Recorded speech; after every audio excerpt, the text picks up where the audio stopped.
Maging dapatin mo, ikaw ay mamasdan, makanikat, sa'yo ay pumisan. Ang puso ko'y dinudulog sa'yo, nagpapakumbaba, nagsusumamo. Pagindapatin mo, ikaw ay mamasdan, makanikat, sa'yo ay pumisan. Loobin mo ang buhay ko'y maging banal mong tahanan, luklukan ng iyong wagas na pagsinta. Daluyan ng walang hanggang mga papurit pagsamba, maghari ka, O Diyos, ngayon at kailanman.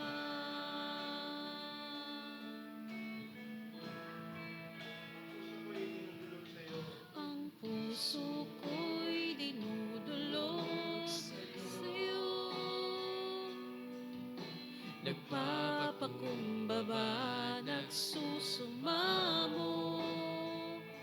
Pagindapatin mo, ikaw ay mamasdan, makanikat, sa'yo ay pumisan. Loobin mo ang buhay ko'y maging banal mong tahanan, luklukan ng iyong wagas na pagsinta. Daluyan ng walang hanggang mga papurit pagsamba, maghari ka, O Diyos, ngayon at kailanman. Loobin mo ang buhay ko'y maging banal mong tahanan, luklukan ng iyong wagas na pagsinta.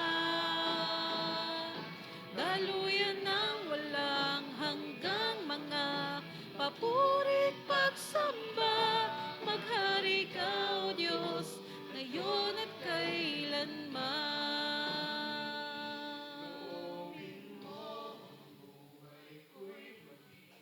Banal mong tahanan, luklukan ng iyong wagas na pagsinta.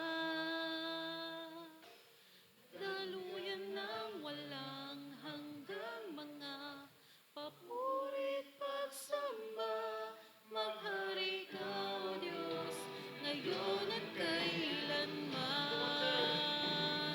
Loobin mo ang buhay ko'y maging banal mong tahanan, luklukan ng iyong wagas na pagsinta.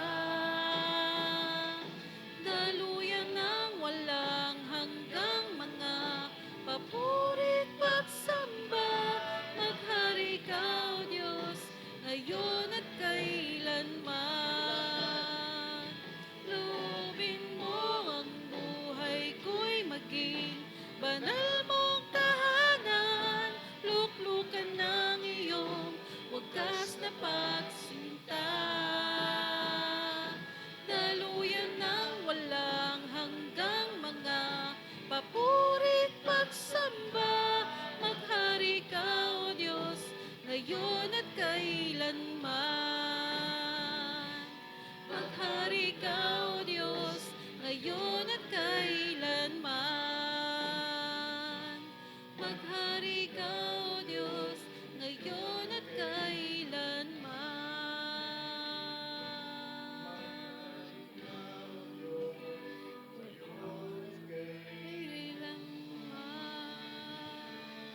Purihin po ang ating Panginoon. Sa Kanya po lahat ng papuri, pagsamba at pasasalamat.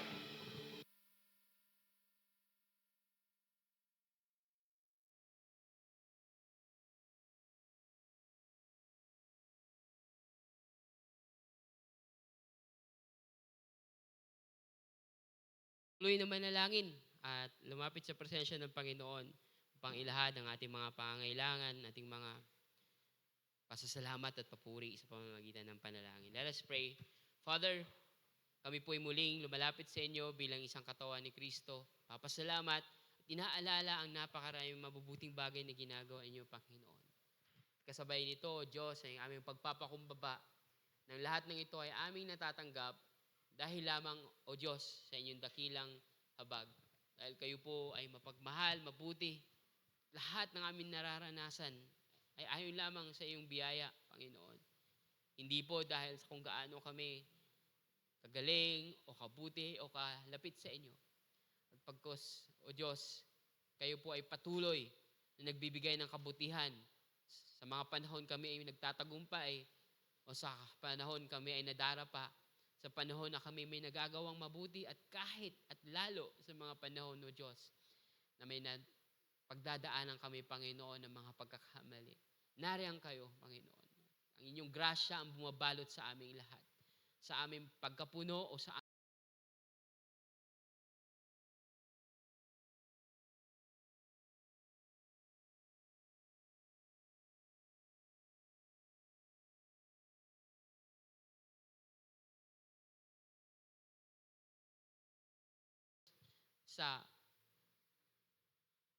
landas na itinuro sa amin ng aming Panginoong Heso Kristo. Tulungan niyo po kami na mabago mula sa aming mga pag-iisip, pananaw, pananalita at pagkilos, O Diyos. Patawarin niyo po kami sa mga pagkakataon na kami nakakagawa ng kasalanan, nakakaisip ng masama sa aming kapwa, nakakalimot ng mga obligasyon, ng mga responsibilidad, at nagkukulang, O Diyos, sa aming pagpupuri at pagpapasalamat sa inyo, nagkukulang sa inyong kabanalan. Alam namin, O Diyos, na kayo ay dakila at kayo ay banal at ang kasalanan, Panginoon, ay kinamumuhian ninyo. At turuan niyo po kami, Panginoon, na mas lalong sundin ang inyong mga utos, ang inyong mga kalooban, na siya rin namang nakakabuti sa amin at sa aming kapwa at sa mundong ito. Panginoon, kayo po ang aming aasahan na magtuturo at magagabay sa amin. Hindi po, Panginoon, ang anumang pabago-bago na isip ng tao o kung ano lang ang makakabuti sa isa o sa kakaunti. Hindi, Panginoon, ang totoong kabutihan na nanggagaling sa inyo. O Diyos, baguhin niyo po kami, pabanalin niyo po kami, O Diyos, dahil sa inyo lang.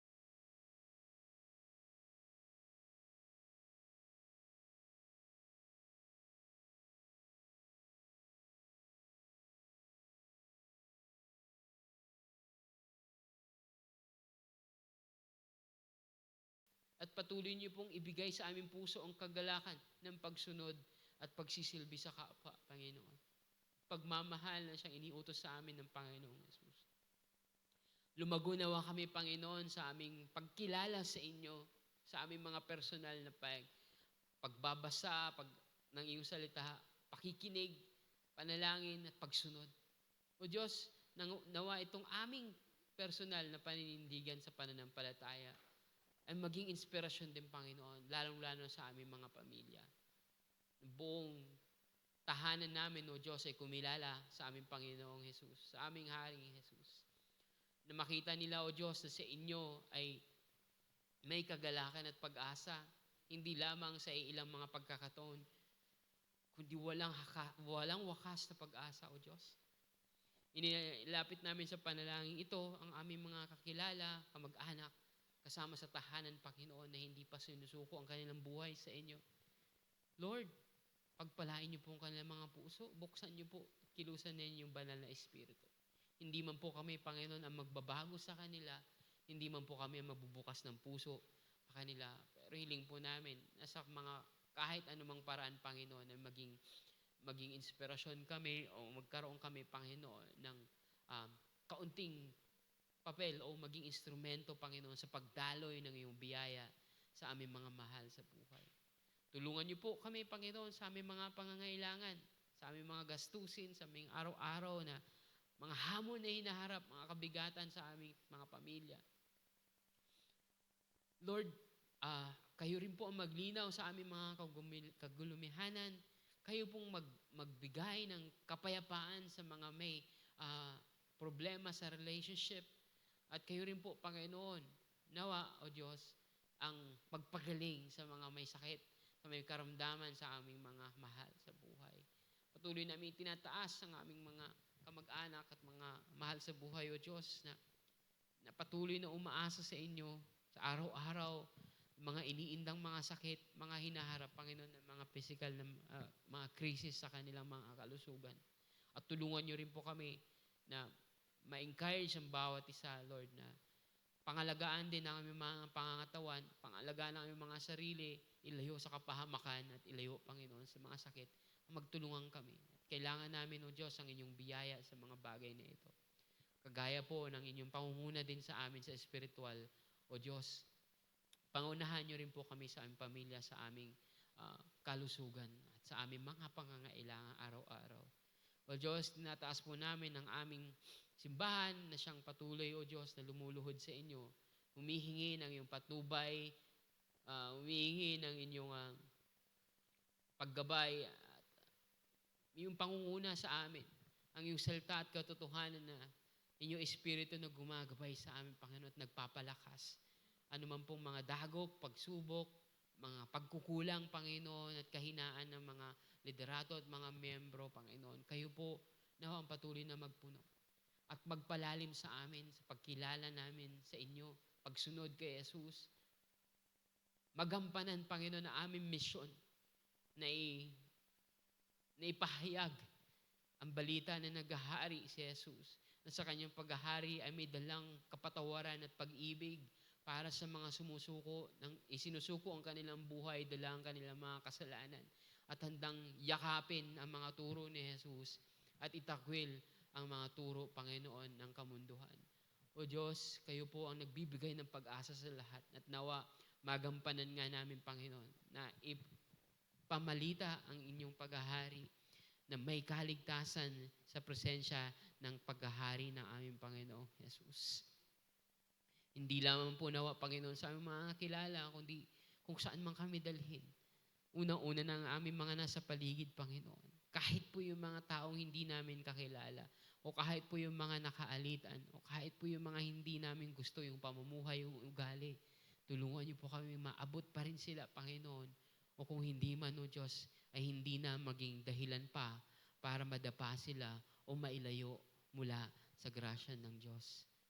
O Lord, tulungan niyo po kami bilang isang simbahan na magkaisa sa aming mga gawain, sa aming mga panalangin, sa pag-aaral ng salita, pakikinig sa inyong mga turo, at kilusan, O Diyos, upang gawin din ito sa aming mga buhay, na mapangyari, maging totoo ang inyong mga turo sa aming mga pamumuhay, at sa aming mga trabaho, at sa aming mga pamilya, sa aming mga pananalita. Panginoon, tulungan niyo po rin kami na itong aming pagsunod sa inyo ay magningning sa aming mga komunidad, sa aming bansa, upang sa aming mga kapamaraanan, sa mga maliliit na mga kapamaraanan namin, O Diyos, ay pag pinagsama-sama po ninyo ito at ang inyong pagkilos na may kapangyarihan ng iyong Espiritu, ay magkaroon kami, Panginoon, ng pagsinag sa bansang ito, na patuloy na naghihirap, O Diyos, patuloy na nagkakawatak-watak at nagkakagulo-gulo. Hindi po imposible ang inyong mga kalooban at ang inyong mga mithiin na mapangyari sa aming bansa, O Diyos. Kaya inihiling po namin yung pagkilos at paggabay sa amin, sa mga simbahan, sa mga Kristiyano, at kahit, Panginoon, sa mga pagkilos, sa mga sistema, sa mga estruktura, Panginoon, ng bansang ito. Alam po namin na lahat ng kapangyarihan at otoridad ay nasa inyong ilalim. Kaya po ang maghahari sa aming lahat, Panginoon, kumikilala man o hindi. Nawa, O Diyos, sa mga bagong naihalal, ang mga bagong mailalagay sa posisyon sa paglilingkod, ay tunay nga po na maglilingkod. Tunay nga pong iisipin ang mamamayang Pilipino. Tunay nga pong kikilos para sa ikabubuti ng nakakarami. At tunay nga pong ipagtatanggol ang mga naaapi at ipaglalaban ng mga nakakaranas ng pagkawala ng hustisya, ng kapayapaan, at ng kabutihan, O Diyos. Tunay nga pong maging ahensya nawa, kagaya ng sinasabi na iyong salita sa Romans chapter 13, na aming mga gobyerno ay maging ahensya ng kabutihan, instrumento ng inyong paghahari. At kung hindi man, Panginoon, kayo po ang magtuwid sa kanila. Kayo po ang mangusap sa kanila. Kayo po ang mag-usig sa kanila, Panginoon. Huwag niyo pong hayaan na nakakapaghari pa man, Panginoon, ang mga masasamang loob, ang mga pangit ang intensyon para sa aming bansa, Panginoon. Isip, ipinagkakatiwala po namin ang aming mga mamamayan at aming buong bansa. Dahil, O Diyos, may pag-asa po ito sa ilalim ng iyong paghahari.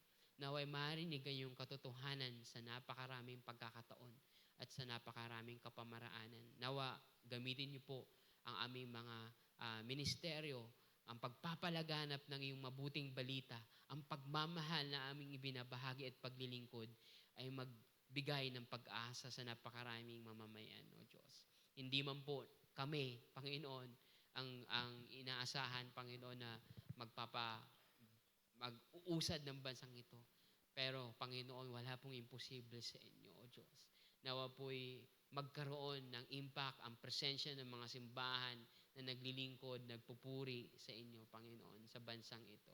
Hindi man po sa kapamaraanan na ina-expect ng mundo, hindi man po sa kapamaraanan ng gobyerno, hindi man po sa kapamaraanan ng tao, kundi sa kapamaraanan ng Panginoong Jesus na may pagmamahal, pagpapakumbaba, sakripisyo at paglilingkod, hindi paghahari at pang-aabuso at otoridad, kundi pagiging alipin para sa kabutihan ng kapwa. O Diyos, salamat po sa pagkakataon na mananambahan muli kami bilang isang simbahan. Mangusap po kayo at gabayan kami. Inaalala po namin ang hindi po namin nakakasama sa ngayon, mga may sakit o mayroong mga pinagdiriwang o mayroong mga mahalagang pinupuntahan. Kayo rin po mangusap sa kanila sa umagang ito, sa iisang espiritu, sa iisang diwa, kami magkasama at magkaisa sa dugo ni Kristo at sa isang pamilya ninyo. Salamat pong muli, pinupurihan po namin kayo. Ito po ang panalangin sa pangalan ni Jesus. Amen at amen. Makakaupo na po tayo mga kapatid, isang mapagpalang linggo ng umaga sa inyong lahat. Kung inyo pong papahintulutan, ako po ay saglit lang po na inom ng kape. Pasensya na po dahil ako po ay galing pa pong Tagaytay. At wala pa po akong halos tulog. Pero ako po ay handang-handa na at na-excited ibahagi ang mensaheng ito. Dahil magpapatuloy po tayo sa ating tema ng personal development. Again, ang kagaya po na sinabi ko ng unang linggo, at napag-uusapan na rin namin ng mga elders na akala ng ibang mga Kristiyano na kapag na-born again ka na o naging Kristiyano ka na, wala ka lang kailangang i-improve sa sarili mo. Of course, nandiyan yung sanctification. Pero ang sanctification ay hindi mo tutulugan. Tama po? Kaya nga ang advice sa maraming pahina is magpasakop ka. Or sabi sa Galatians is to keep in step with the Spirit. Or the Spirit. Kasi ang pananahan ng banal na Espiritu ay may kasamang pagsusuko ng iyong sarili. And so, along those lines, ay kailangan din ng ating personal involvement. And dito natin pinag-uusapan yung personal development. Ang daming area sa buhay Kristiyano na kailangan nating i-develop. No? And kukulangin nga ang isang buwan, pero mahalaga ay mailatag natin ang kahalagahan nito at kahit papaano maumpisahan ang ganitong klaseng diskusyon. At nung first Sunday nga, ang ating unang napag-usapan is yung wisdom. Learning and wisdom. And sa ngayon naman, medyo related siya, pero may kinalaman na ito sa kung paano ka makikitungo sa kapwa. And madalas, kahit sa isang Kristiyano, nakakaligtaan nito. At ito minsan ng ugat kung bakit ang tingin sa atin ng iba, sa atin as a person, ay iba. Or kung paano tayo nakikitungo ay hindi tayo nagiging magandang testimonya. At ito ang sa area ng speech. Pananalita. Paano magsalita. Paano mag-communicate. Dahil ang pagsasalita ay hindi ka lang naman parang vacuum, na ikaw lang, wala kang kino-communicate. Pwede naman yun, nagsasalita ka mag-isa. Okay lang naman yun, ginagawa ko naman yun minsan. Pero, yung pinag-usapan natin dito, yung speech na nagko-communicate ka. So, ang title po ng ating mensahe sa umagang ito is Meaningful Speech. Makabuluhang pangungusap o pagsasalita o kung ano pa mga related na mga ginagawa natin. Kasama na siguro dito yung mga post natin sa Facebook, mga text natin, mga email, mga chat, o kung ano pa mga pinapahiwatig natin in a other forms of communication, but mainly speech, under the theme of personal development. Now, naaalala ko pag ganito yung alam ko naman na bawat henerasyon ay merong ganitong version pero yung sa Gen Alpha na tinatawag nila, lalo na may anak akong Gen Alpha, narinig ko palagi ito. At bago pa man siya nagkaroon ng malay, alam ko ng mga bagay na ito. Ito yung tinatawag nila na brain rot. Brain rot language. Meaning kahit anong, yung mga narinig mo, like skibidi. Narinig niyo po ba yun sa mga anak niyo, mga maliliit, o sa mga apo, o Ohio, gano'n, O ano pa nga ba? Ano pa example na alala nyo? Dane. Chicken banana, mga ganun. O kaya yung bago ngayon, yung tung-tung, yung kung ano-ano mga lingwahe na pag tinanong mo yung anak mo, ano ibig sabihin yan? Hindi na nila kailangan ipaliwanag. Yun nga yun may pinapakinggan akong isang documentary or interview ng isang araw sa Britain, BBC to, na documentary. Yung mga lingwahe daw natin na minsan na ginagamit, parang joke na kapag pinaliwanag mo, nawawala yung effect. So yung ganun daw na expression ng mga kabataan, yung mga bata, hindi pa yung mga young people, kundi yung mga bata. Ginagawa nila yun, And it's not necessarily to communicate. It's just to express. Sometimes, gano'n naman tayo lahat naman ng henerasyon may mga ganong parte sa ating speech, na merong, anong henerasyon po ba yung Repa Pips, mga ganon. Mga ganon. 90s, yung mga 80s, may naalala pa. 70s, yung 60s. Kumbaga, kahit anong henerasyon, may kanya-kanyang urban language or mga expression na sometimes it's more of being parang identifiers, nakabilang ka ng grupong ito, not necessarily to communicate. Pero, sometimes, kailangan natin isang tabi yung mga yun, lalo bilang mga Kristiyano, dahil madalas sa buhay Kristiyano, what we really aim is a meaningful conversation, a meaningful communication. And sometimes, ang challenge dito mga kapatid is yung speech, yung pangungusap, yung pakikipag-usap, sometimes can be very corrupt. Alam naman yun ng mga nasa service, sa food and business, sa mga negosyo, sa company, kailangan proper yung communication, tama po? So, sobrang proper na minsan, pag pinapakinggan mo minsan yung nag-uusap sa balita ng mga politiko, ang lalalim ng mga English nila, Kasi sobrang proper. So may pero sometimes behind dito ang mga Kristiyano. Dahil meron din tayong parang tinatawag na Christianese. Na hindi tayo nakakapag-communicate ng maayos dahil lagi nating ina-assume na alam ng mga kausap natin, lalo na yung mga unbelievers, kung ano sinasabi natin. Nag-a-assume tayo na alam nila kapag sinasabi natin, nag-church, diba? Ang background ng isa, iba, So, ang daming bagay. So, nakukorrupt siya in that way na hindi tayo nakakapag-communicate. Ang worst naman na example of being corrupted ng ating communication is the way we talk. And then yung intentions natin, to bring down people. Even Christians are failing in doing that. Are actually guilty of doing that. But all throughout the Bible, Christians should be different. There's a call for believers to be holy in our speech. Now, when I say holy, hindi naman ibig sabihin na hindi ka na pwede mag-joke, hindi ka na pwedeng makipagkulitan, makipag-asaran. Hindi naman yun ang point. But you would know yung intentions mo, you would know yung language na gamit mo in a way na hindi ka nakakasama, nakakasakit, or nakaka-offend, or nagsisinungaling, or na ginagamit mo sa mga pangit na mga intentions. So with that, mga kapatid, let's read a very short passage just to represent the call of the Bible for our speech to be meaningful, to be developed. Anyahan ko po kayong lahat na tumayo sa 1 Timothy chapter 4 verse 12. 1 Timothy chapter 4 verse 12, ito po ay ang paalala ni Paul sa kanyang disciple na si Timothy na nagpapastor sa napakalaking lugar at napakagulo at mayaman na lugar. Parang isa itong mga city ng Metro Manila o parang Metro Manila na ito sa panahon nila.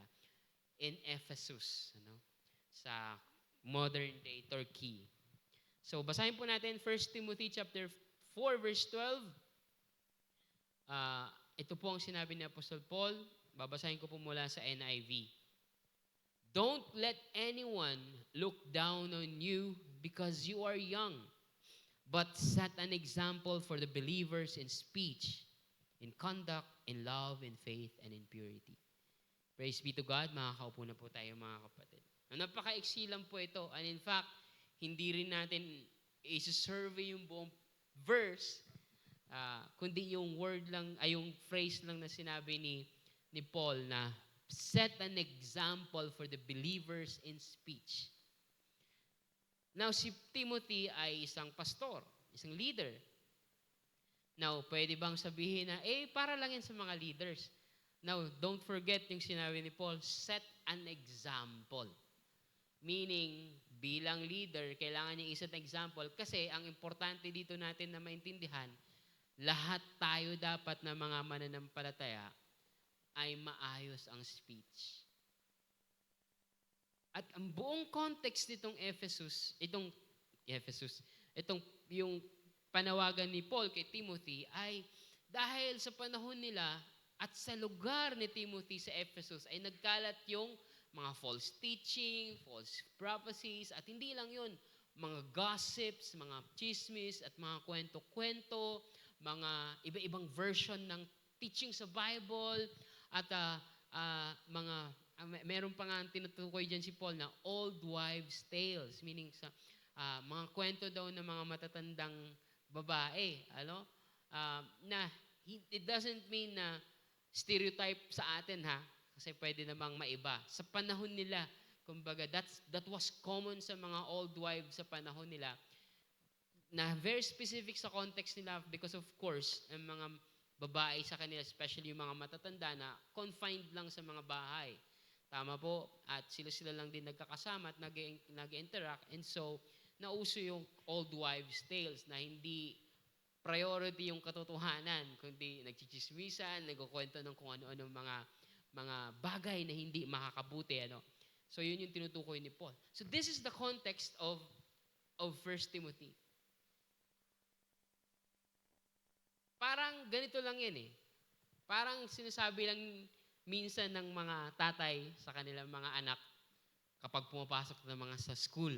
Oy, anak, huwag kang sumama sa mga yan matututo ka magmura. Tama po? Parang ganun lang yan. Parang ganun yung context ni Timothy na pinapaalalahanan ni Paul si Timothy na ikaw bilang leader, you have to set an example. Huwag kang maniniwala sa mga yan at huwag kang magpapa-influensya sa mga pinagsasabi ng mga yan.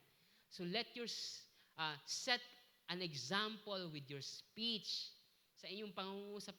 Hindi natin pinag-usapan dito yung mabulaklak na mga pananalita. Hindi natin pinag-usapan dito yung mga highfalutin words na parang kumakain ng thesaurus, na kada linya, 3 synonyms na pwede namang diretso lang sasabihin, di ba? So, hindi natin pinag-usapan dito yung mayabang na pananalita or yung pang-sobrang matalinong pananalita. We're talking about the speech that is aligned sa values ng kaharian ng Panginoong Jesus. At ang sabi ni Paul, set an example for the believers in speech. Dahil mahalaga po ito.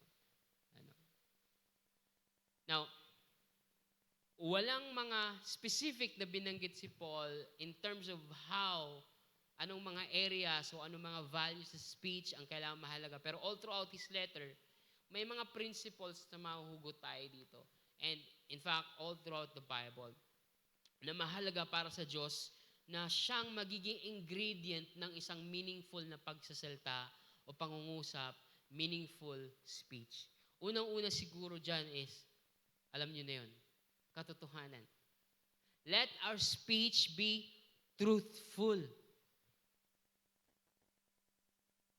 Isa sa mga natapos kong series nung nakaraan is yung isa sa mga pinakamagandang series ng Star Wars. Sinabi doon na isang senator na kumakalaban sa isang nagahariang empire. Sabi niya, yung katotohanan daw at yung hindi na siyang pinaniniwalaan natin ay napakalawak na ng gap to the point na hindi na natin napapansin. Minsan gano'n, ano? And sometimes, unintentionally, we believe in things that are not actually true. Pero dahil paulit-ulit natin sinasabi, yun yung totoo. Tapos meron pa tayong tinatawag na parang Mandela effect na dahil pininiwalaan ng nakakarami, hindi na natin siya nire-research kung ano talaga. Nakasanayan na yun ang katotohanan, pero hindi naman in a sense, So mga kapatid, may our speeches be truthful dahil ang Diyos ay Diyos ng katotohanan. And truth is not necessarily black and white. Tama po? Madaling sabihin na siya ay tama at siya ay mali kung nakita mo lang yung mga tao on the spot from the very start ng pinagtatalunan nila. Sino tama ay sinong mali. But sometimes there are contexts na mahirap intindihin. Na ang kinakailangan dito is not necessarily to be automatically truthful, but to aim for truth. Yung bang hindi ka na lang agad magko-conclude kasi wala ka namang alam. Or hindi pa final, So, being truthful sometimes doesn't mean na magsasalta ka agad-agad. Being truthful sometimes mean na you would aim for truth, so you have to research. You have to think about. Kaya mga kapatid, alam niyo po ba yung isa sa mga humahatak sa mga tao sa kulto? Dahil ang mga madalas na nag-lead sa mga kulto, laging may sagot. Tama po? At pag sumasagot sila, laging confident. Never pa ako nakarinig ng isang leader ng kulto na magsasabi na, mga kapatid, hindi ko pa napag-aralan yan. Ang daming nuances na hanggang ngayon hindi pa ako nagko-conclude sa issue na yan. Ang mga kulto laging magbibigay ng sagot at confident na ito ang tama. Narinig niyo na po ba si Kristo na sumagot ng confusing?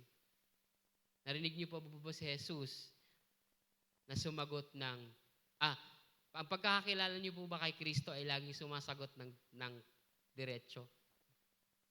Kung hindi, baka kailangan nating i-review si Jesus. Kasi maraming beses, ang mga tumatanong kay Jesus, hindi necessarily nakukuha nila yung sagot. And sometimes, Jesus will just give nuances so that the listener or kung sino man nagtanong, kailangan niya magsaliksik pa o kailangan niya mas manatili pa at makinig. There is a space in being truthful for patience. There is a space for being truthful sa magantay muna tayo. Ang problema, yung mga tao laging gustong maging sigurado. At laging gustong maging tama at the expense of truthfulness. Yun yung problema minsan sa mga dali-daling balita. Kasi kailangan ma-post na sa internet.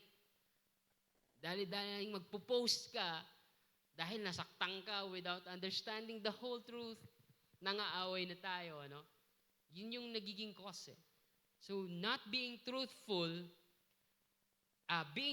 does not necessarily mean na kailangan mo mag-conclude, kailangan mo magsalita. Being truthful as a space para mag-isip, mag-pray lalo na, at may mga pagkakataon na hindi mo kailangan magsalita. Being truthful sometimes, or aiming for truth, sometimes means hahanapin mo yung papel sa isang issue at tanggapin mo kapag na-realize mo na hindi ikaw ang makakapag-solve niyan. Na hindi ikaw ang kailangan magsalita para dyan. May mga ganung pagkakataon. Of course, in general, kailangan laging magsalita para sa katotohanan. Kailangan laging isulong ang katotohanan, lalong-lalo sa mga pagkakataon na ang katotohanan ng isang bagay ay itinatago o pinapasubalian o kasinungalingan ang nagpapalaganap at kasamaan ang nag-aahari. Kailangan mo magsalita para sa katotohanan, syempre. At tama yun. That's part of being truthful. Sometimes being truthful is also being patient. Dahil hindi tayo perpekto. May mga bagay na hindi natin alam. It's admitting that sometimes truth for me is not black and white. Sometimes it can be a rainbow. And wala doon ang pink.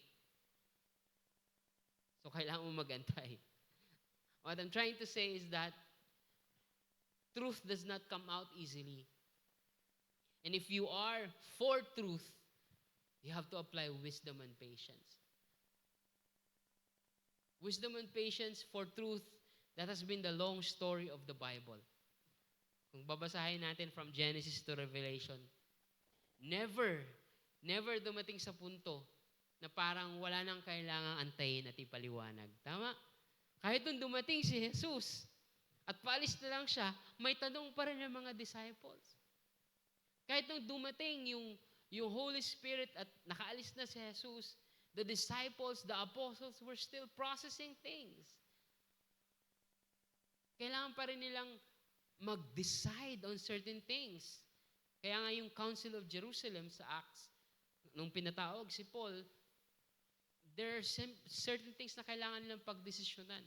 So ilang buwan din yun na inantay nila. So mga kapatid, let our speech be truthful. Kapag hindi, ay pag hindi tayo careful sa ating pananalita, ay baka we are espousing lies or half-truths. May katotohanan at may kasinungalingan na sometimes very deadly kasi kapag may halo, hindi mo agad mapapansin ang lalala ng effect. Bago mo pa na-discover, ay, mali pala to. Or hindi pala lahat, my whole life is a lie. Or kaya, hindi ito lahat-lahat totoo. Which makes it meaningless. So, we have to do it in our everyday lives. Na kailangan katotohanan palagi din ang ating sinasambit. At kung hindi pa natin alam ang katotohanan, give room for wisdom and patience to wait. And to find our place kung tayo nga ba ang dapat magsabi niyan. And the Lord will lead us. May the Lord lead us sa ganong pagkakataon. Pangalawa, may our speeches be loving. Be loving. Maraming nananawagan sa katotohanan pero walang pagmamahal. Maraming nagsasabi lang naman ako ng totoo eh. Nagpapakatotoo lang naman ako eh. Pero, are all truthful statements loving? Hindi. May our speeches be loving, hindi lamang yung content, kundi yung manner, yung kapamaraan kung paano natin ito sinasabi, and also with loving intentions. Tatlo yan eh. Yung content, mapagmahal na laman ng ating sinasabi, mapagmahal na kapamaraanan kung paano mo siya sinasabi, at mapagmahal na intensyon kung anong gusto mong marating kapag sinabi mo na ito. Alam ng mga parents yan when they talk to their kids. Because first and foremost, alam nila ang intention nila sa mga anak nila. Gusto nilang maging maayos sa mga anak nila. And that's loving. Ang struggle is yung kung paano mo siya sasabihin. Sometimes, alam mo yung laman, yung content. Anak, mag-aral ka ng mabuti. Yan yung content. Ang intention mo, makapagtapos siya ng maayos. Those are both loving. Pero yung manner, in different contexts, in different situations, ay, dyan tayo minsan may struggle. In the same way na kapag sa kapatid natin sa Panginoon, sa loob ng simbahan, o sa katrabaho natin, o sa asawa natin, alam natin minsan yung gusto nating sabihin ay para sa kanyang ikabubuti. Ang intensyon natin ay para sa kanyang ikabubuti, pero yung manner natin, hindi natin na i-communicate in a loving manner. Do you think expressing yung in a loving, yung speech expressed lovingly is important and biblical? Do you think? Ay, puro ka na, ang mo naman, ang arte mo naman. Basta sinasabi ko to. Ikaw na bahala. Huwag ka na ma-offend. Do you think kung si God hindi careful sa pananalita niya, would we even understand what He's saying? The fact na in-accommodate niya ang ating kapamaraanan na magsulat at magsalita in a Bible is a very eternal adjustment para lang yung manner, i-accommodate niya at maintindihan natin siya. That is one big, yun na nga lang dapat yung reason natin kung bakit kailangan natin pag-isipan yung pananalita natin, yung approach natin kung paano natin sinasabi ito sa kapwa. Kung ang Diyos nga nag-adjust para makaintindi ka, tayo pa kaya? Nagigets niyo po ba yung comparison? Madalas ito na itatakwil Ay, ano yan? Basta alam niya na mahal ko siya. Hindi ko na kailangan sabihin yun in a loving manner. Hindi ko na kailangan pag-isipan yung approach. Basta naipaalam ko sa kanya. Basta nasabi ko yung katotohanan. Okay na yun. If God did not plan His approach, His intentions, His content of how or what to communicate, at kung hindi niya planano how, ligaw tayo. We would not be attracted to His grace.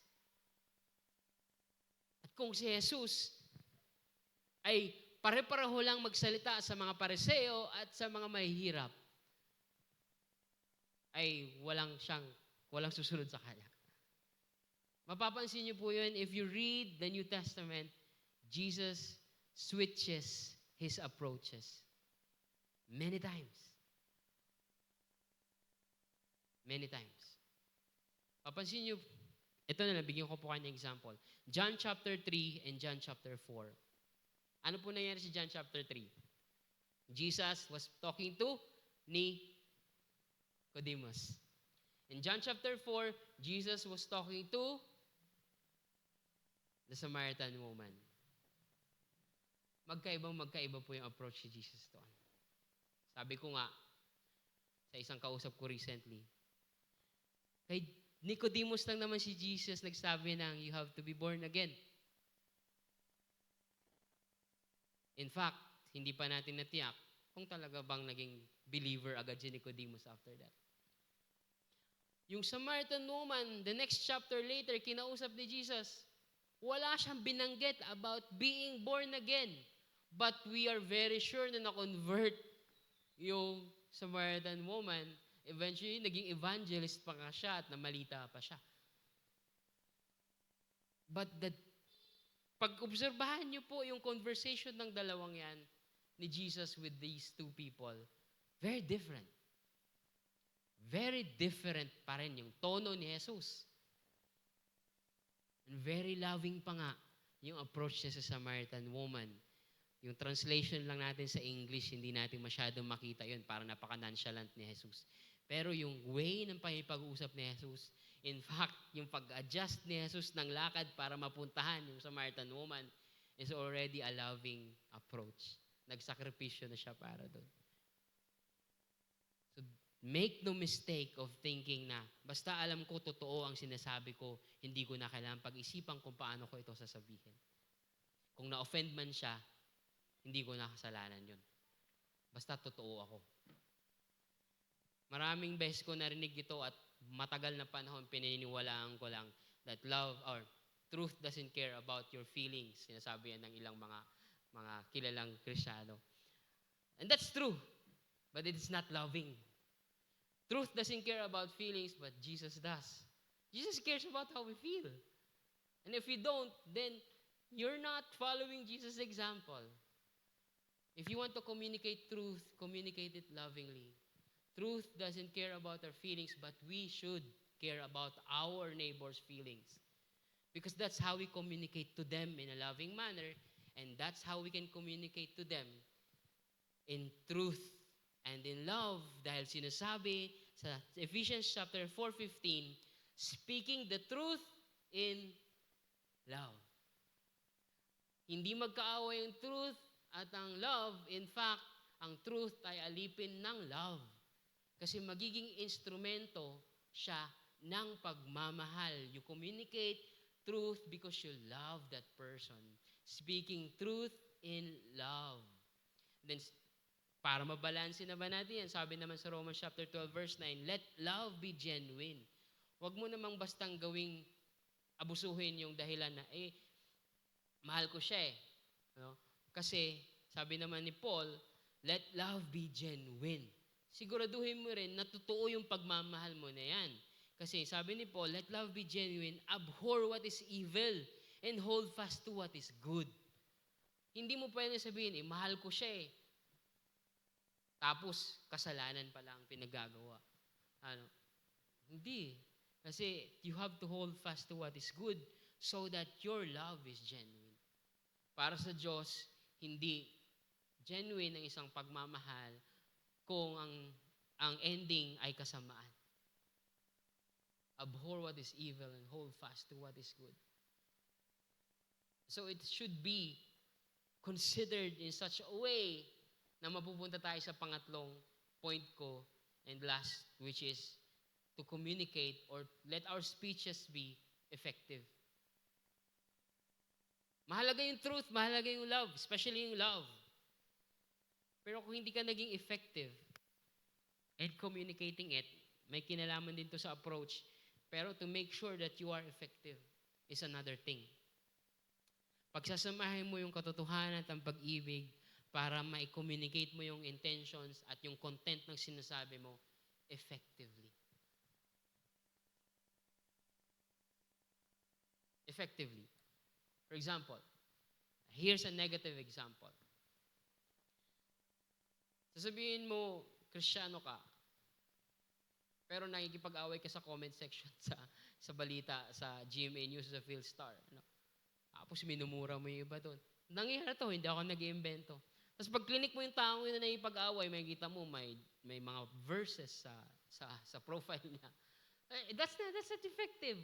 Yung fact nga na nakikipag-away ka doon will not be effective in convincing another person.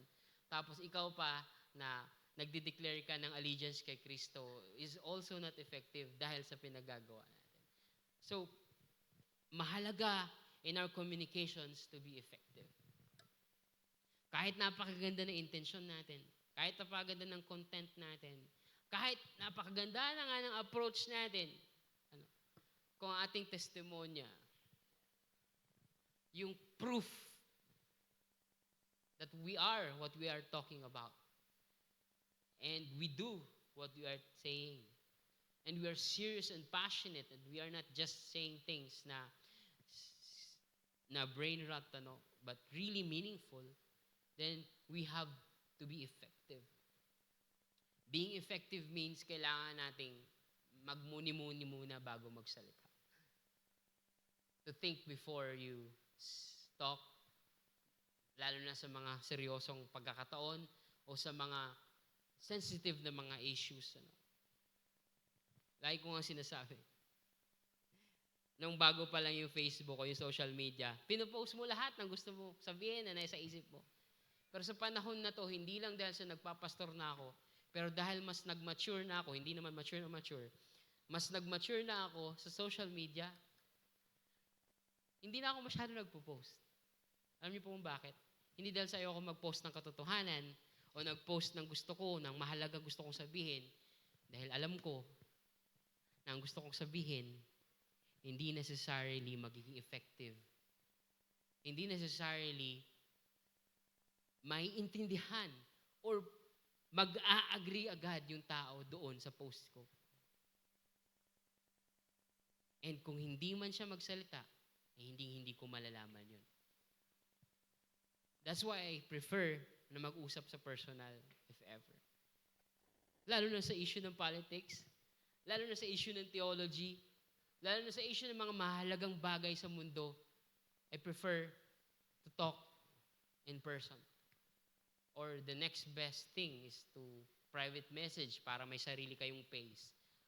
At walang makaka-misinterpret na iba na hindi ka makapagpaliwanag. Hindi porket para ka sa katotohanan o para ka sa hostisya, post ka na ng post. Sometimes, post ka ng post ng mga verses. Kasi gusto mong paringgan yung iba. Sometimes, ginagamit na parinig yung mga verse. Diba? Hindi para maka-encourage o maka-inspire o makapag-share ng word ni God, kundi para magparinig. Tatandaan ko yan dati nung may tinanggihan kaming tulungan na kamag-anak dahil walang-wala kami. May message ba naman kami ng text na yung isang Kristiyano daw na hindi tumutulong sa kanyang relatives ay mas masahol pa sa ganito. Ginamit yung verse para magreklamo.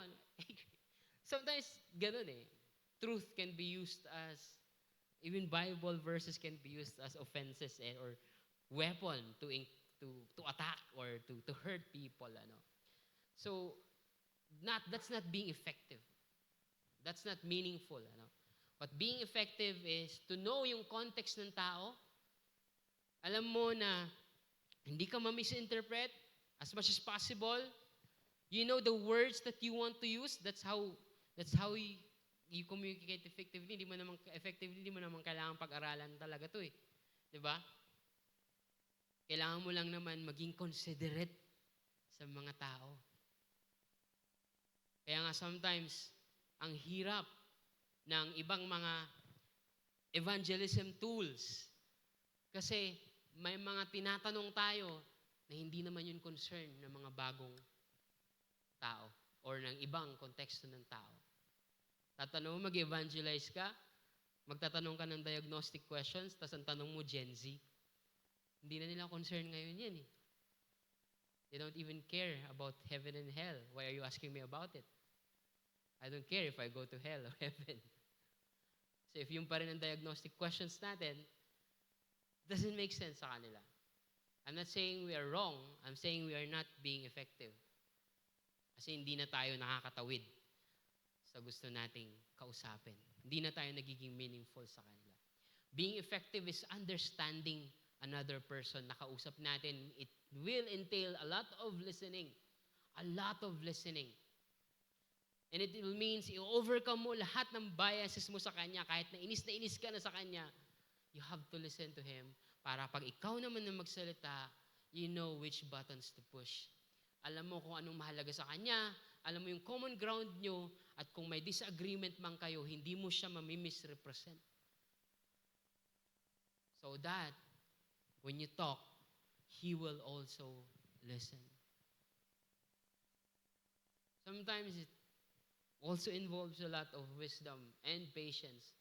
Dahil there will be a lot of times na hahayaan mo sila magsalita. So that you will be effective when it's your time to talk. When it's your time to talk. Marami ako naririnig na nababasa ng mga post ng mga Christian pages na may mga magtatanong tapos may sasagot sila na simpleng tanong, tapos sasagot nila, conversation ender na. parang ito, it applies to everything and it applies to any context. And wala naman sigurong problem yun, especially kung tama naman yung advice. Pero sometimes, kapag binigay mo na lahat yun, pwede magsabi yung kausap mo, okay po, pero hindi ka talaga nakapag-communicate sa kanya. Hindi ka talaga niya naintindihan. It's just that you have been so passionate in answering and in stereotyping and generalizing. He or she feels you're not the right one who will understand their situation. Hindi na lang ako mag-open up sa taong yan kasi pinangaralan agad ako.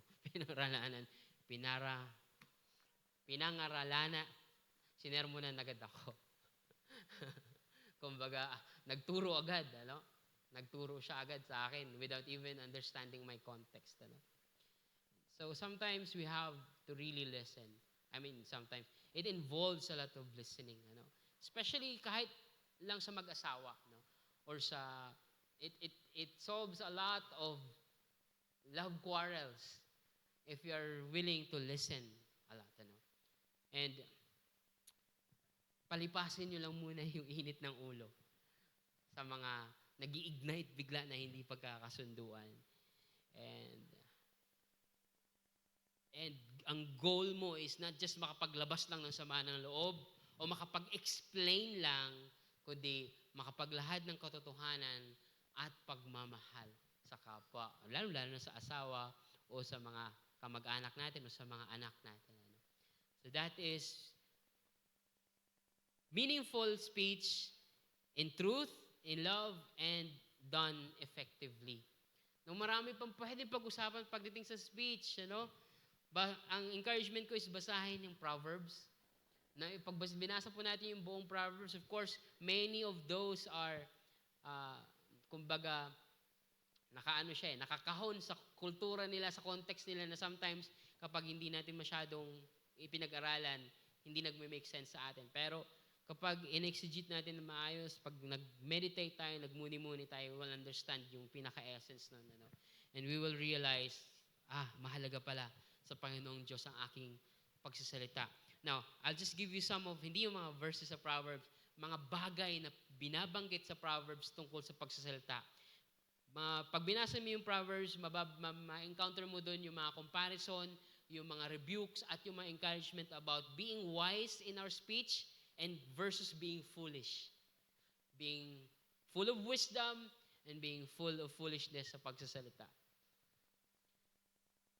And then, being righteous sa pananalita and being wicked sa pananalita.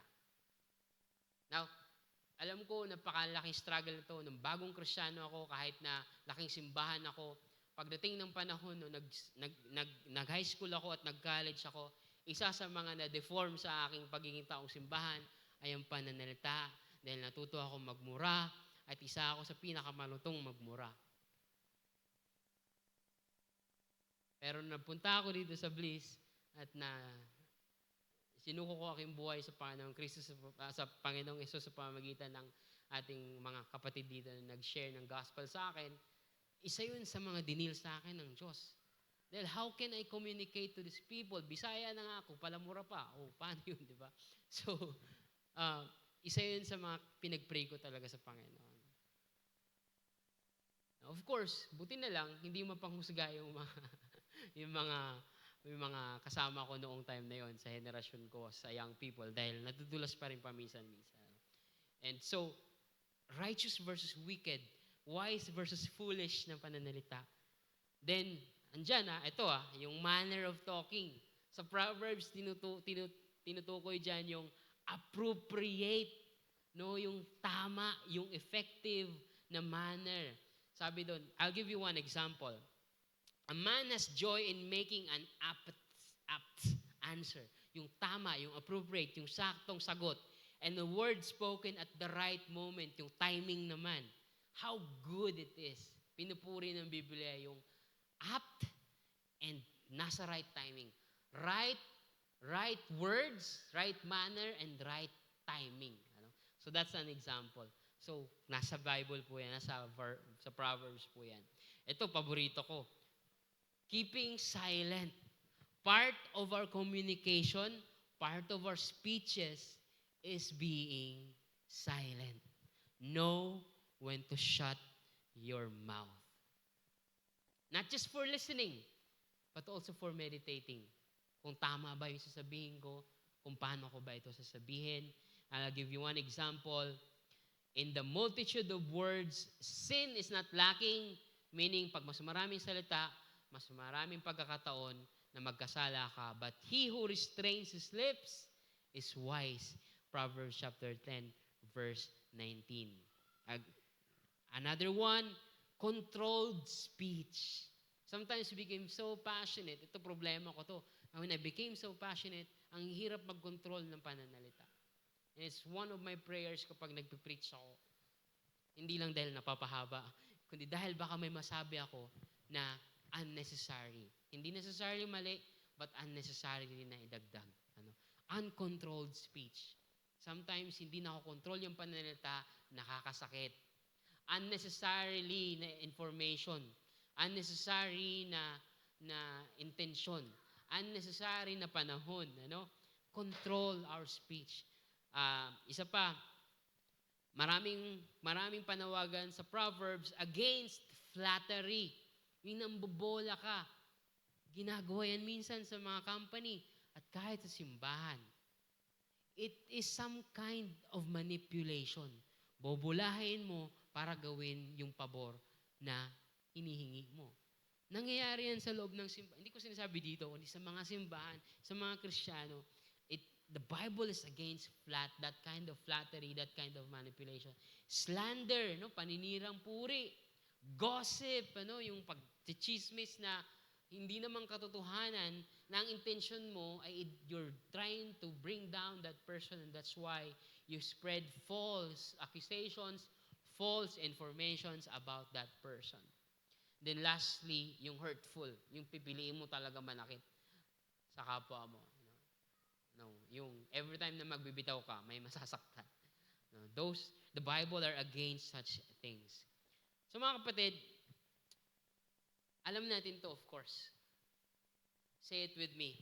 Action speak louder than words. Again, actions speak louder than words. Tama? Tama.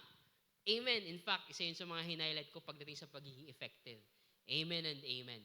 But words reflect our truthfulness, our love, and our purpose.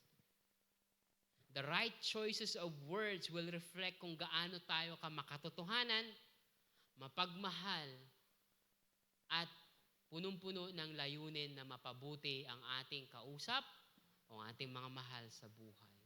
Words reflect our truthfulness, our love, and our purpose. So, let us pray to God for meaningful communication, meaningful speech, meaningful conversations because it reveals who we are. Diba?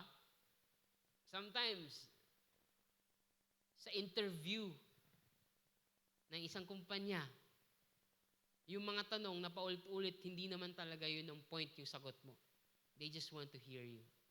They want to listen about kung paano mo i-position yung mga bagay-bagay, paano mo sasabihin yung mga necessary or unnecessary, how you control yourself, and how you communicate it. Mahalaga po yan bilang mga Kristiyano din because it reveals who we are. And that's why in the Bible, all throughout the Bible, meaningful speech is being encouraged. Banal na pagsasalita, hindi necessarily banal na parang wala ka ng mali, wala ka ng kundi yung nag-iingat ka at ang goal mo ay ang kabutihan ng inyong kapwa. And that's why let's be careful and let's be meaningful in our speech at ito ang dapat na nating i-develop sa ating sarili, i-improve sa ating sarili. Of course, one big factor is yung kapag alam mo kung anong puso ng Diyos, kung anong kapamaraanan ni Kristo, kahit yung pananalita mo ay i-align mo sa mga kapamaraanan ni Kristo. So again, babalik tayo lagi sa ating Panginoong Jesus because we are doing this all in the name of the Lord. Manalangin po tayo mga kapatid. Salamat o Diyos sa inyong pagpapala, and may you give us grace to improve our speech, to make it meaningful, not boastful, not to look proud, not to look bright or smart or intelligent, or to sound, to know like we all know the answers, but to be meaningful, to be wise, to be holy, to be loving and truthful and effective in how we talk and communicate ourselves, to express our passions, and to communicate our intentions for the good of our loved ones. This we pray in the mighty name of Jesus. Amen.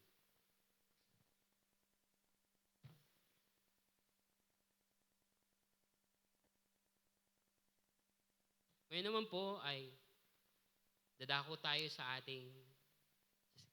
Ako po muna yung worship leader dahil nagpapahinga po muna si Kuya Ronald. Ako po ay dadako sa ating announcements and greetings and announcements. Now again po, sa mga general natin na paalala, meron po tayong prayer focus. Ang prayer focus natin this week is ang Cochico family. You can reach out to them and talk to them, ask them about their prayer concerns, but we will also post some of it sa ating group chat. And then,